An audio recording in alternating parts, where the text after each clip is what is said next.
오늘 우리 주신 말씀 함께 찾고 우리 합독해서 읽도록 하겠습니다. 시편 23편 1절에서 6절까지 말씀입니다. 우리 같이 합독해서 읽겠습니다. 여호와는 나의 목자시니 내게 부족함이 없으리로다. 그가 나를 푸른 풀밭에 누이시며 쉴 만한 물가로 인도하시는도다. 내 영혼을 소생시키시고 자기 이름을 위하여 의의 길로 인도하시는도다. 내가 사망의 음침한 골짜기로 다닐지라도 해를 두려워하지 않을 것은 주께서 나와 함께 하심이라. 주의 지팡이와 막대기가 나를 안위하시나이다. 주께서 내 원수의 목전에서 내게 상을 차려주시고 기름을 내 머리에 부으셨으니 내 잔이 넘치나이다.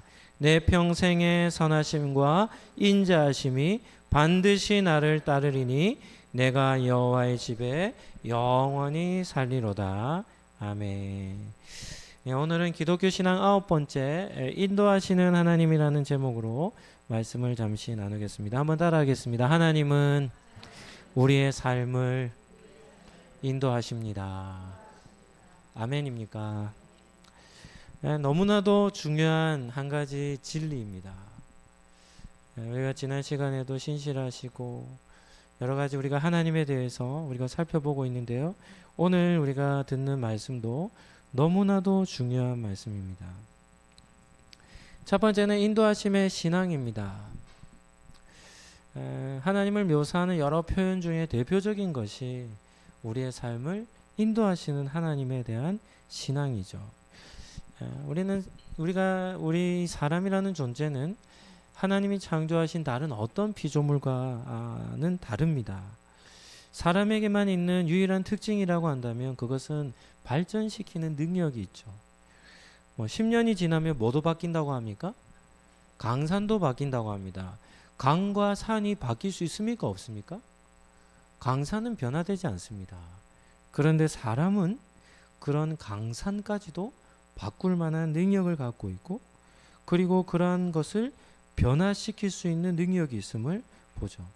그런데도 무분별하게 너무 자연을 파괴하는 그런 일들이 있기에 우리 인간의 이 타락함, 죄성을 볼 수 있습니다. 우리나라 같은 경우도 10년 정도가 지나면 어떤 일이 하냐면 그 지역이 달라져 버립니다. 도시계획, 지역계획들로 인해서 여러 가지 많은 변화들이 일어나고 있는 것이 우리가 사는 세상이죠. 그래서 요즘은 10년이 아니라 5년만 지나도 강산이 바뀐다. 이런 말이 다시금 생겨나기도 합니다. 사람은 이렇게 사회나 문화를 발전시키는 그런 능력이 있죠. 그리고 사상도 변화가 됩니다. 우리가 사는 이 세상은 21세기라고 하는 포스트 모더니즘, 상대주의라고 하는 포스트 모더니즘을 넘어서는 극단적 상대주의의 그런 시대를 살고 있죠. 이 상대주의는 무섭습니다. 왜냐하면 이 상대주의가 무엇인가 하면 나도 옳지만 누구도 옳다는 겁니까? 당신도 옳다는 거예요. 그 진리의 기준이 무엇인가 하면 각 사람이 진리의 기준이 되는 겁니다. 다시 말하면 절대적 가치 기준이 없어지는 거예요. 그러니까 내가 생각한 것이 진리가 되는 시대가 21세기가 되다 보니까 지금까지 지켜왔던 우리 한국의 전통적인 문화, 가치, 우리 기독교는 절대 진리를 붙들고 있는 종교지 않습니까? 그러니까 이런 절대적 가치 기준이 어떻게 되냐면 다 무너지는 겁니다. 그러다 보니까 세상이 어떻게 되겠습니까? 혼동 속에 살아가는 겁니다. 무엇이 옳은지 그른지를 모르는 것이죠. 이 도덕적 가치 기준은 사회를 세우는 근간이 됩니다. 도덕의 기준으로 인해서 사회의 전통과 문화와 법이 세워지는 것인데, 이 도덕적 가치 기준이 모호해지니까 어떤 일들이 일어나면 대혼란이 일어나는 겁니다. 한번 따라 하시죠. 사람이 기준이 되면 세상은 엉망이 됩니다. 우리가 사는 세상이 그렇습니다. 우리의 가치 기준이, 우리가 모든 도덕적 가치 기준이 되면 그때부터 세상은 엉망진창이 되는 것이죠. 그래서 우리는 대혼란의 시대를 살고 있습니다. 그러니까 이러한 대혼란의 가장 큰 피해를 받는 대상이 있는데 누구일까요? 자라나는 자녀들입니다. 그래서 오늘 같은 경우도 두 가지 주제로 서울에서 한국교회가 모이거든요. 첫 번째는 가정을 지키기 위해 교회들이 모이는 겁니다. 동성애와 이런 것은 가정을 파괴합니다.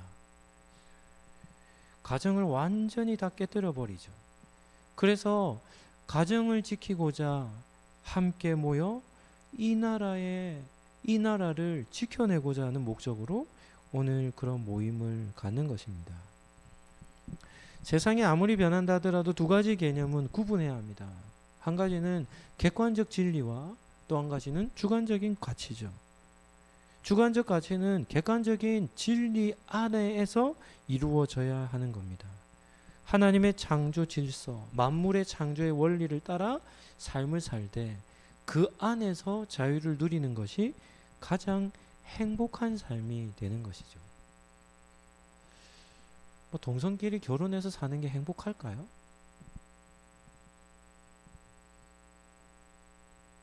그들이 주장하는 그것이 진정한 행복을 주는 것이겠습니까? 이 세상에 존재하는 모든 생명체는 암컷이 있고 수컷이 있어요. 남자가 있고 여자가 있어요. 이유가 뭐 때문입니까? 그 연합이 가장 아름다운 연합이고 그 연합만이 그 종을, 그 개체들을, 그 총을 유지시킬 수 있는, 번식할 수 있는 그러한 특별한 관계이기 때문에 남자와 여자의 연합은 하나님께서 창조하신 창조 질서 중에 가장 아름다운 질서요, 가장 중요한 가치입니다. 그런데 그러한 것을 다 파괴시키며 또 다른 행복을 추구한다? 어리석은 겁니다. 결코 행복할 수도, 결코 건강한 사회를 만들 수도, 정상적인 가정을 이룰 수도 없는 것이죠. 엉망진창이 되는 겁니다. 엉망진창이. 사유리 같은 경우도 일본 여자지만 그냥 정자를 사가지고 외국인 의사 정자를 샀대요. 그리고는 자신의 난자와 체외 수정을 해서 자기 몸에 이 자궁에 심은 겁니다. 그래서 아이를 낳았는데 그 아이의 아빠가 없어요. 건강한 가정입니까? 그 자녀가 행복함을 누릴까요? TV에서 볼 때 그 아이가 아빠가 그리워요. 왜냐하면 아빠라는 대상이 없으니까요. 그러한 불균형한 모습들, 이런 모습들로 그들은 행복한 삶을 추구하는데 하나같이 다 그러한 삶이 진정한 행복이 아님을 우리는 이해할 수 있어야 합니다. 우리 사람을 겸손하게 만드는 요소가 있는데 그것은 아직 일어나지 않는 미래의 영역입니다. 누구나 겪어서 아는 것이지만 우리의 인생은 우리의 계획대로 잘 되지 않는다는 사실을 알 수 있죠. 만약에 우리가 계획한 대로 우리의 인생이 잘 풀렸다면 대부분은 지금보다 훨씬 더 나은 삶을 살고 있을 겁니다. 그런데 우리의 뜻대로 삶이 잘 풀려지지 않습니다. 특히나 미래의 문제는 더더욱 그러합니다. 따라서 우리의 삶을 살아갈 때에 우리는 가장 안전하다, 가장 가능성이 있다, 돌다리도 두들겨 보며 걷는다는 말과 같이 두들기고 확인하며 진행을 한다 할지라도 우리가 생각하지 못했던 수많은 일들이 우리의 삶 가운데는 일어나는 것이죠. 잠언에도 보면, 전도서에도 보면 하나님은 앞날에 대해서는 우리에게 비밀로 감추어 두셨다라고 합니다. 이유는 무엇이겠습니까? 한 가지밖에 없습니다. 뭐 하라는 겁니까? 하나님을 의지하며 살라라고 하시기에 우리의 삶의 앞날의 문제는 누구도 예측할 수 없는 그런 비밀로 하나님께서 감추어 두신 것이죠. 그래서 오늘 우리가 듣고자 하는 메시지입니다. 우리의 삶을 인도하시는 하나님이라는 메시지는 우리에게 엄청난 은혜와 복을 주시는 메시지가 되는 것입니다. 우리 기독교 안에도 여러 가지 이단적인 잘못된 이런 주장들, 사상들이 있거든요. 하나님의 인도하심과 관련돼서 변질된 기독교 사상이 하나 있는데 그것은 이신론이라고 하는 사상입니다. 이신론은 하나님의 간섭하심을 완전히 차단시켜버리는 사상입니다. 이 영국에서부터 시작된 것인데 하나님께서 우리의 삶을 도우시고 인도하시는 이런 섭리를 완강하게 거부하는 겁니다. 하나님은 그냥 세상을 창조하신 이후에는 간섭하지 않는다는 겁니다. 그래서 자연 질서와 같이 모든 사람들은 자연 질서대로 살아가지 하나님의 초월적 간섭과 그런 하나님의 도우심은 없다라고 주장하는 것이죠. 얼마나 비인격적이고 얼마나 무관심한 하나님으로 만들어버리는지 모릅니다. 이런 이신론은 성경과 너무나도 다릅니다. 성경책이 두껍습니다. 성경책이 왜 두꺼울까요? 왜 두껍겠습니까?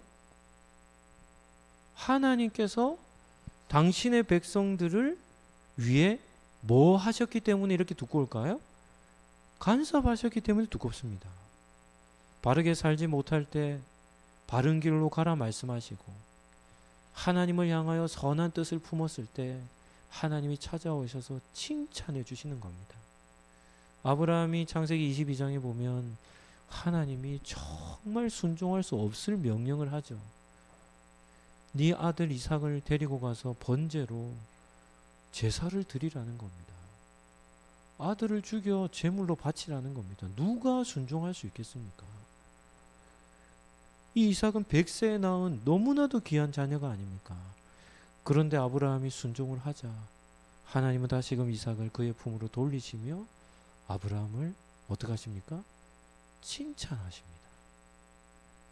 성경이 두꺼운 이유는 성경에 나오는 믿음의 사람들의 삶, 하나님께서 만드신 당신의 백성 삼으신 이스라엘 나라를 이끌고 그들에게 관심을 가지시고 끊임없이 말씀하시며 그들을 바른 길로 인도하시고자 하시다 보니까 성경책이 어떻게 됩니까? 계속 두꺼워지는 것이죠. 부모의 잔소리가 때때로 듣기 싫을 때가 있죠. 그런데 우리 하나님도 잔소리를 많이 하시는 분입니다. 바르게 살지 못하면 어떻게 살라 말씀하십니까? 그렇게 살면 안 돼. 이렇게 우리 하나님도 말씀하시는 분이시죠. 그래서 얼마나 하나님이 큰 관심을 가지고 당신의 백성들을 이끄시는지를 보여주는 것이 우리가 가진 성경을 통해 우리가 발견할 수 있는 사실입니다.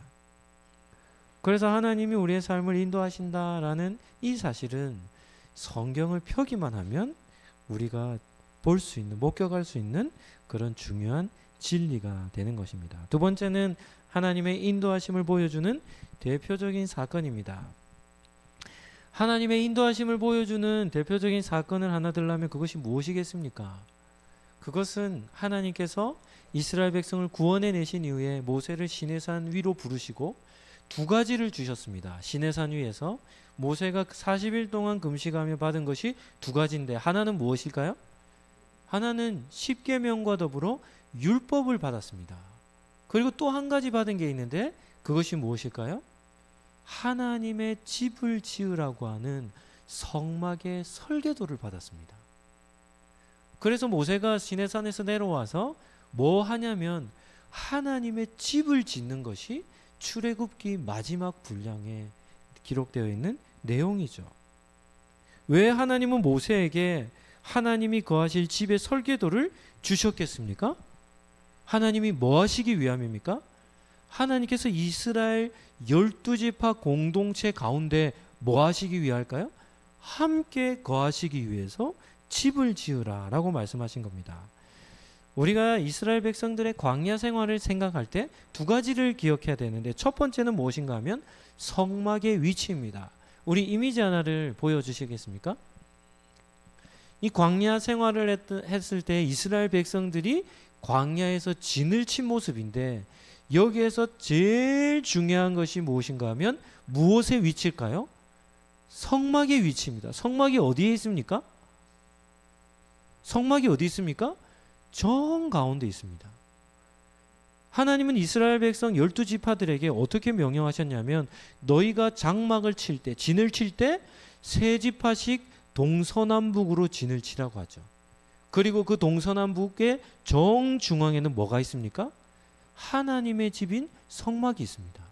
그래서 이스라엘 백성들은 그 성막을 향하여 어떻게 하는 겁니까? 진을, 장막을 치며 거했던 것이죠.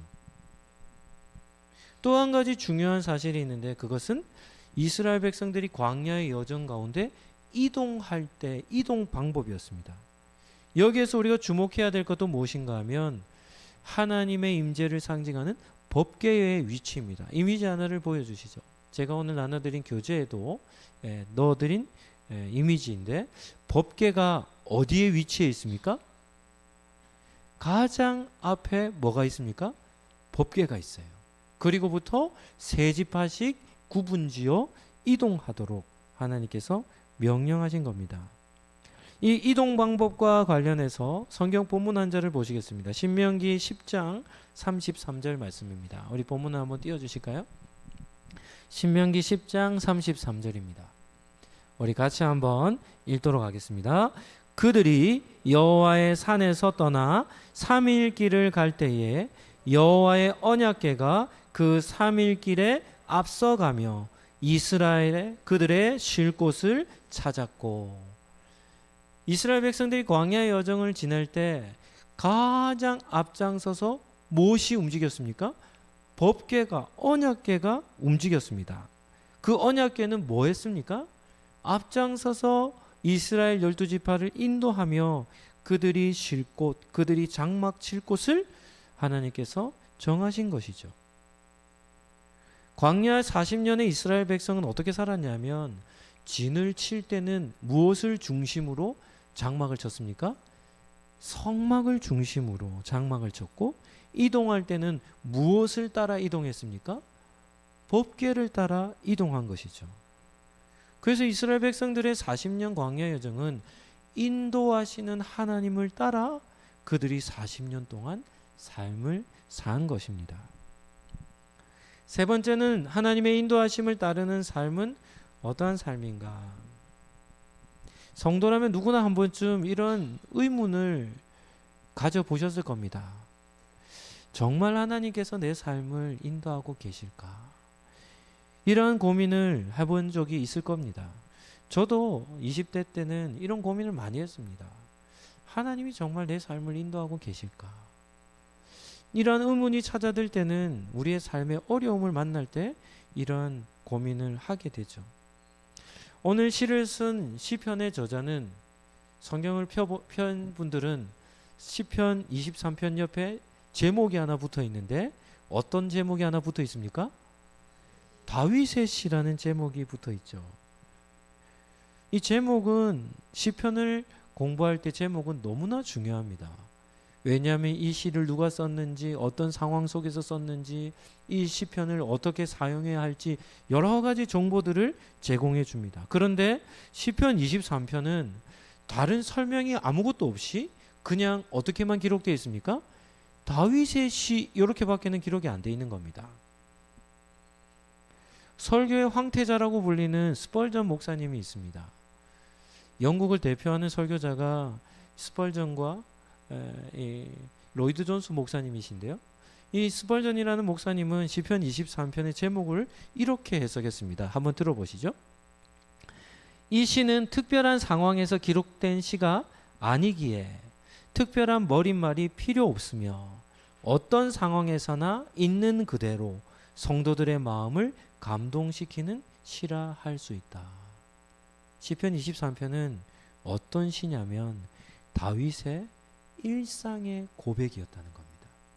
특별한 상황에 기록된 시가 아니라 다윗이 평범한 일상을 삶을 살아갈 때 불렀던 시가 시편 23편이라는 겁니다. 우리 성도님들은 다윗의 삶이 어땠다고 생각합니까? 다윗은 이스라엘 역사의 가장 위대한 왕이거든요. 그래서 이스라엘 국기를 보면 이스라엘 국기에는 이 6꼭지가 있는 이 6꼭지로 된 별이 있습니다. 이스라엘 국기에. 그 별은 무엇을 상징할까요? 다윗을 상징합니다. 그래서 이스라엘 백성, 이스라엘 나라는 자기의 국가에 무엇을 심어 놨냐면 다윗의 별을 심어 놓은 겁니다. 그들은 어떤 나라를 꿈꾸냐면 다윗이 다스렸을 때의 가장 강한 나라가 되고자 하는 그런 마음을 담아 다윗의 별을 자기의 국가에 넣어놓고는 그것을 사용하고 있는 것이죠. 그만큼 이스라엘 백성들에게 다윗은 가장 훌륭한 위대한 왕으로 여김을 받는 것입니다. 그런데 다윗의 삶은 그런 평탄한 삶이 아니었습니다. 사무엘이 다윗을 찾아가 머리에 기름을 부으며 하나님께서 너를 앞으로 왕으로 삼으실 것이다 라고 하여 왕으로 선택받을 때로부터 다윗은 어떤 삶을 살았냐면 도망하는 삶을 살았습니다. 사울 왕이 다윗을 쫓아 잡아 죽이려고 하는 것이죠. 그래서 전국에 수배령을 내리는 겁니다. 다윗이 있는 곳을 보고하면 보상을 하겠다. 이런 수배령을 내려서 다윗을 끝까지 잡아 죽이려고 사울 왕이 10년 넘는 시간 동안 다윗을 쫓았고 다윗은 계속해서 도피하는 삶을 산 것이죠. 이러한 험난한 삶을 사는 삶 여정 속에 다윗이 그럼에도 붙들고 있었던 정말 중요한 그러한 고백, 그러한 신앙이 무엇인가 하면 하나님께서는 나의 삶의 목자가 되신다라고 하는 이 믿음의 고백을 가지고 산 것입니다. 우리 1절 말씀을 우리 같이 한번 읽어볼까요? 1절입니다. 여호와는 나의 목자시니 내게 부족함이 없으리로다. 아멘입니까? 다윗은 이렇게 고백하죠.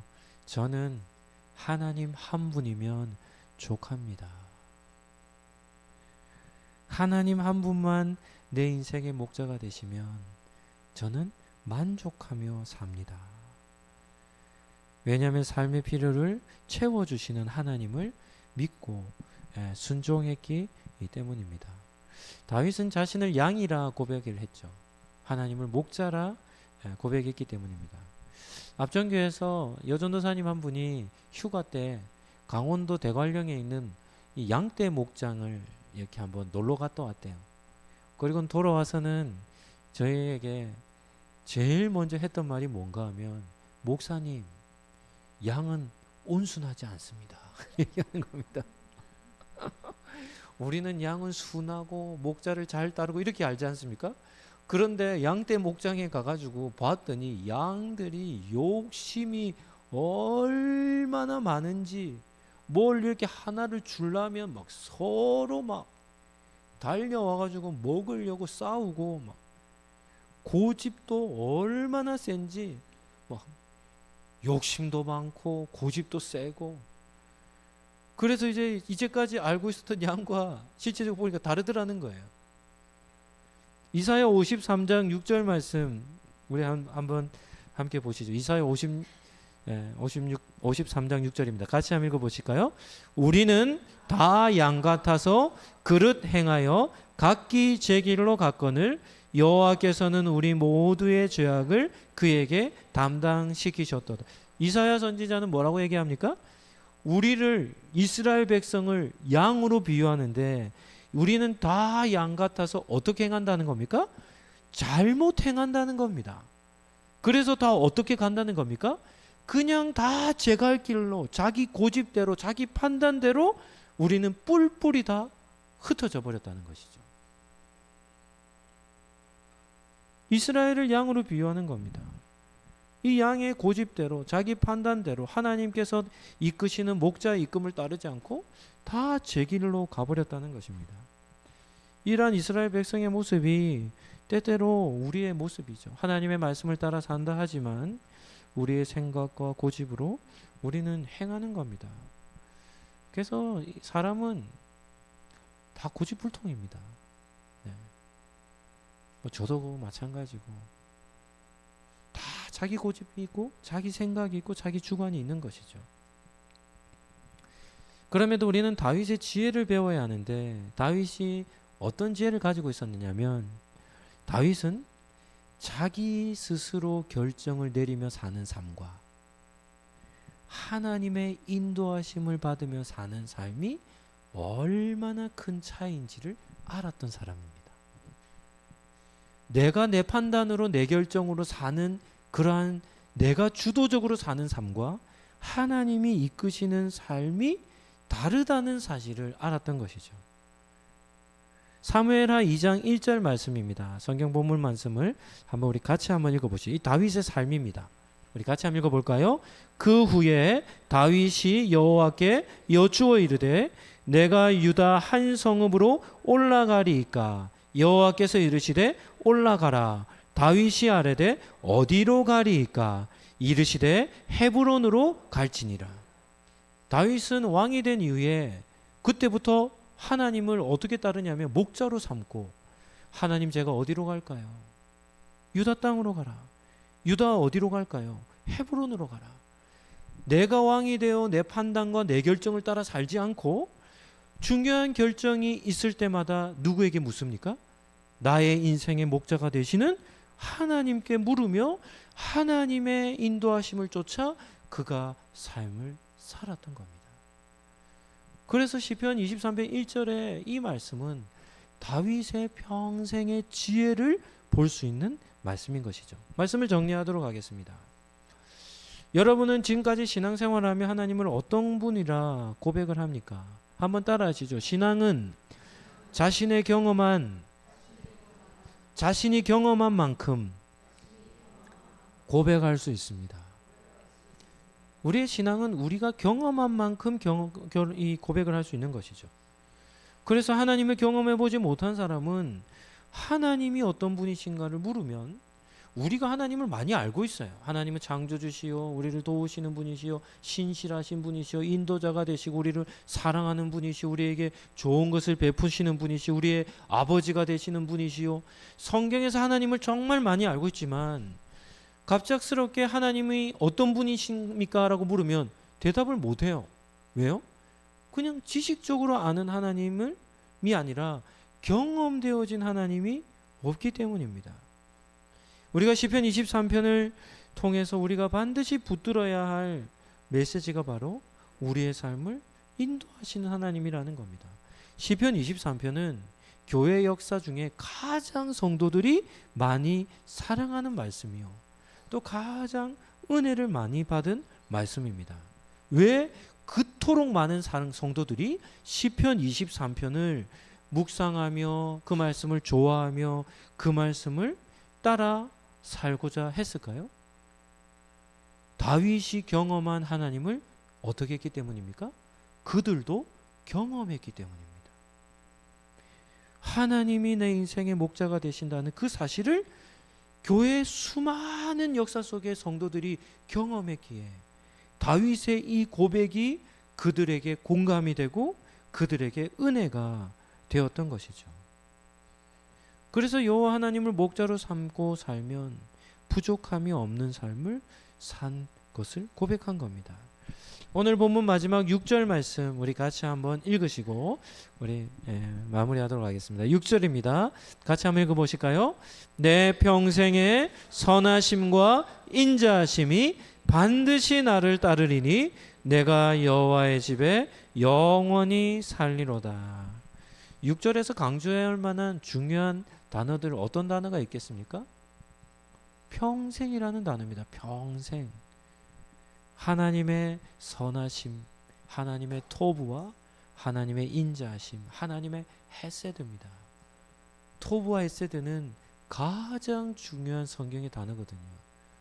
하나님께서 주시는 복과 하나님의 사랑이 다윗은 어떻게 하냐면 평생 동안 어떻게 나를 따릅니까? 반드시 나를 따른다는 겁니다. 내 평생에 하나님의 선하심과 그분의 헤세드, 그분의 사랑이 떠나지 않고 반드시 나를 따라다닌다는 겁니다. 아멘입니까? 이러한 삶이 누구에게만 주어질까요?